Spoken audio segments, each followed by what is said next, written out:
Welcome back to another video mga boss. Ayan, for today's video mag-install tayo ng bagong labas na timer sa Alan 122. Pang piso nito. Ayan. Itong sa akin mag-2 taon na to. Mag-3 taon na. Ngayon lang ulit nagka-problema. Mamamatay. Ayan. Back to zero yung time. So, para wala nang sakit sa ulo, papalitan ko na ng bago to. Ayan, with relay pa to. Pwede pang karwas to. Mag-2 taon na to or mag-3 na. Yan, binaklas ko na. Yan, ito yung dating timer niya. Ito kadalasan ginagamit. Ito first time ko pag gumamit ng ganito. Yan, mag-install tayo ngayon. Yan, babaklasin ko muna to. Yan. Ito yung front niya. Ito yung sa time niya. Yan. May kalumaan ng yung coin slot natin. Pero sobrang bawing-bawi na to. Yan. Babaklasin ko muna mga boss. Saka kung hindi nyo masunod yung mga diagram, yung mga wirings ko sa actual, magdodraw ako ng diagram para sa inyo, para makonect nyo. Yan na. Alright, bubuksan ko muna mga boss. Gagawa ko ng diagram para sa inyo. Ito yung laman nya. Yan. Sobrang aesthetic na ito mga boss. New generation talaga. Yan. Yan, madali lang naman ito ikabit mga boss.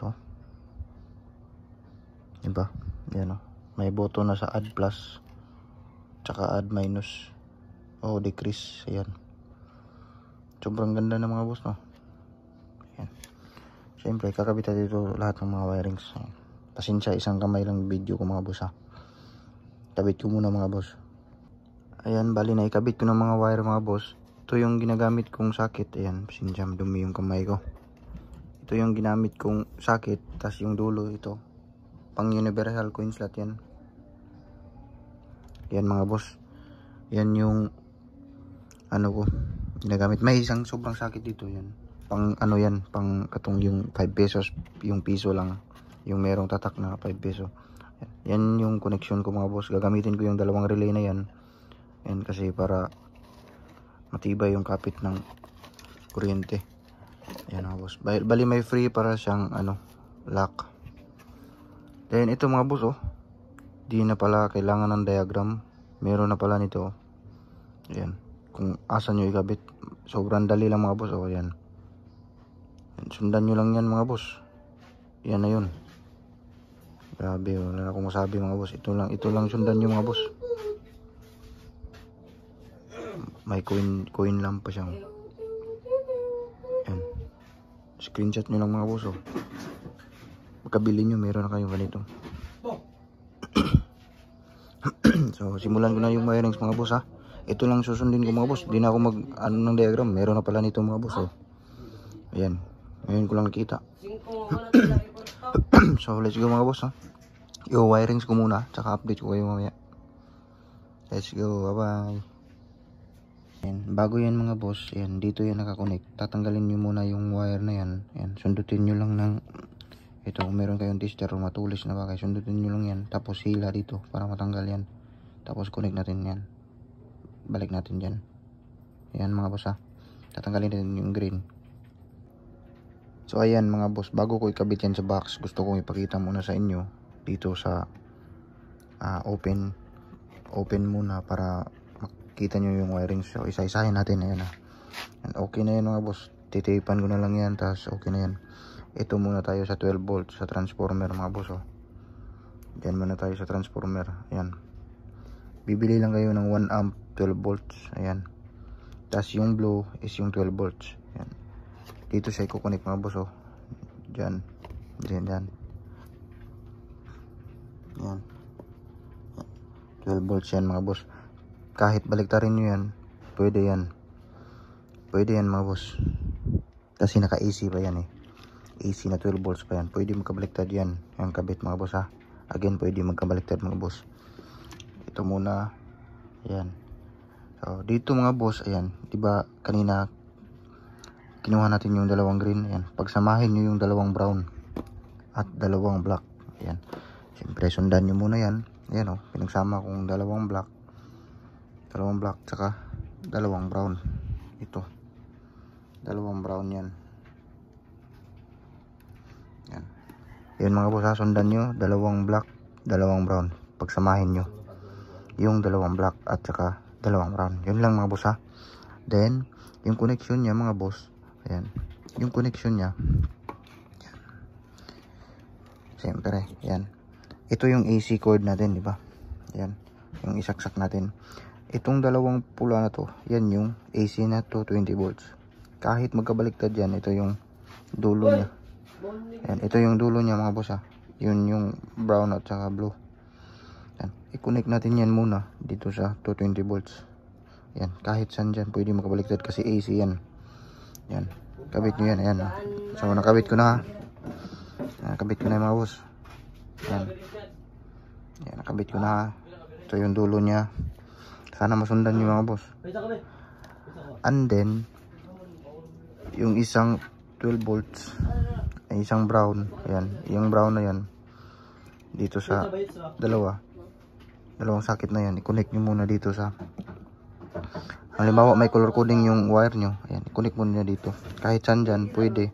Basta hindi dapat yung black dito tsaka brown dito. Yan, kahit saan dyan pwede nyo itap. Halimbawa ito, kulay blue, dito ko itap muna, dyan ko itap. Pwede rin dito, pwede rin dito. Yan, basta importante nasunod nyo yung ano ko. Yan, una ha, dito sa plug dapat yan yung dalawang red na yan. Pwede magkabaliktad yan sa blue, brown, dito. Yan, pwede ha. Yung brown naman, dyan ko itap. Halimbawa sa blue, anong color coding nyo sa inyo. Halimbawa, red at black. Yan, pwedeng isa, basta yan lang sundan yung mga boss. Yung brown dyan. Then, yung black naman, yan, di ba may outlet na yung saksakan ng monitor para mamatay yung monitor. Dalawang wire din yan. Yan o. Dalawang wire din yan. Yan. Yung black, yung pinagsamang black is papunta dito sa isang wire ng outlet. Dito. Yan, so yan lang yung connection niya. Yan, pwede nyo rin tipan niya yan. Yan, black dyan. Yan, sa isang outlet to ng monitor ha. Yan, pwede nyo tipan tape niya ng electrical tape. Then, kompleto na. Diba? Kompleto na. Yan, yung isang wire naman dito, diba dalawa yan? Dito nyo i-connect sa brown. Yan. Yan, dito ha. Yung brown kanina pinagsama doon sa kabila. At dito yung isang wire ng outlet. So, okay na. Pwede nyo yung electrical tapean. Yan. Tingnan nyo yung connection mga boss. Oh. Masunod nyo yan mga boss. Ayan. Alam kong masusunod nyo yan. Yan. Pwede yung brown dito. Tapos yung isang outlet wire dito. Ayan. Pwede magkabaliktad yan kasi AC yan. Importante, isa-isa lang yung connection nya. Dito sa outlet, sa monitor. Dito yung sa trigger, sa relay. Yan. So, tapos na tayo dyan mga boss ha. Ito, pwede nyo yung tipan yan. Lagyan ng electrical tape. Isang wire ng outlet. Tapos, dalawang black na pinagsama. So, yan mga boss. So, dito naman tayo mga boss. Siyempre, sa coin slot na yan. Kung yung coin slot nyo is ganito, yung 5 peso at saka peso, gagamitin nyo yung dalawa. Pero kung universal lang, kahit saan dyan mga boss, pwede. Ayan. So, all goods na tayo mga boss. Nasundan nyo ba yung connection ko mga boss ha? I-rewind nyo lang mga boss. Sobrang okay na yun mga boss. Ito lang sundan nyo. Tapos ito pwede magkabaliktad kasi AC yan. Ito rin pwede magkabaliktad. Yan lang mga boss ha. Tapos isasalpa ko na ito mga boss. Yan, tapean ko muna. Iti-testing ko muna para makita nyo ha. Sige, let's go. Yan mga boss. Nalagyan ko na ng electrical tape ha. Electrical tape. Pwede rin masking tape. Oh, isaksak ka vlog tape. Nasa kuan tape. Sa karet. Kana. Dia. Oh, mo gani pala ko saksak. Dato ori sa hoga. Oh. So ayun mga tip. So ayun mga boss, no. Natipan ko na. Ayan. Papakita ko sa iyo, testing ko muna, isaksak ko muna 'to mga boss ha. Ayan. Ayan. Rinig niyo yun mga boss. Nag-beep na siya mga boss. Tingnan natin yung display niya. Wow, sobrang ganda mga boss. Color white yung ano niyo mga boss. Yan. So, okay na yan mga boss. Ayan o. Testing natin kung meron bang kuryente dito kahit kahit 0 time. Ayan, dapat wala 0 yan ha, kasi wala pang naghulog.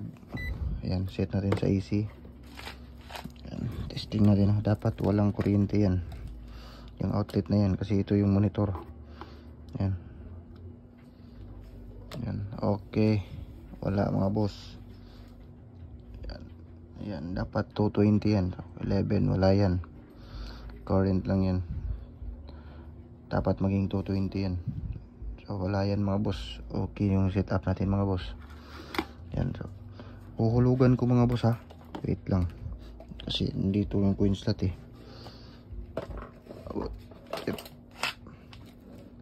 Yeah, wait lang mga boss.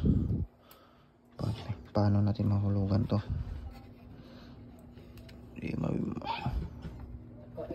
Wait lang ha, wait lang. Wait lang, kaping mainit. Oh, sobrang ano na setup. Wait lang ha. Ayusin ko muna yung box mga boss. Ito na mga boss ha. Testing na natin mga boss. Ayan. Ito yung hulugan natin. Tingnan natin kung magka-piso to, piso. Ayan. Bali hindi pa natin na set up yung ano ya. Dito lang yan, sa buttons. Yung add tsaka decrease. So piso. Tingnan natin. Ayan. 1 minute. Ayan. Kasi yan yung stock. 1 minute, diba? Tingnan natin yung voltahe dito. Ayan. AC. Dapat may 220 yan. Okay. Sobrang good ng setup natin mga boss. 220 yan, no? 221. Yes, sir. So, it means okay yung ating setup mga boss, no? Yan. Alright. Thank you mga boss. Sa pag-setup naman, no? Piso dapat maging 6 minutes yan, no? So, atin dito lang yan. Set natin. So, abangan nyo sa next vlog ko mga boss, yung pag-set nito. Thank you.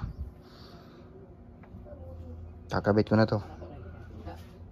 Alright, bye bye. Thank you, God bless. Yan, nag-beep na siya pag 10 seconds.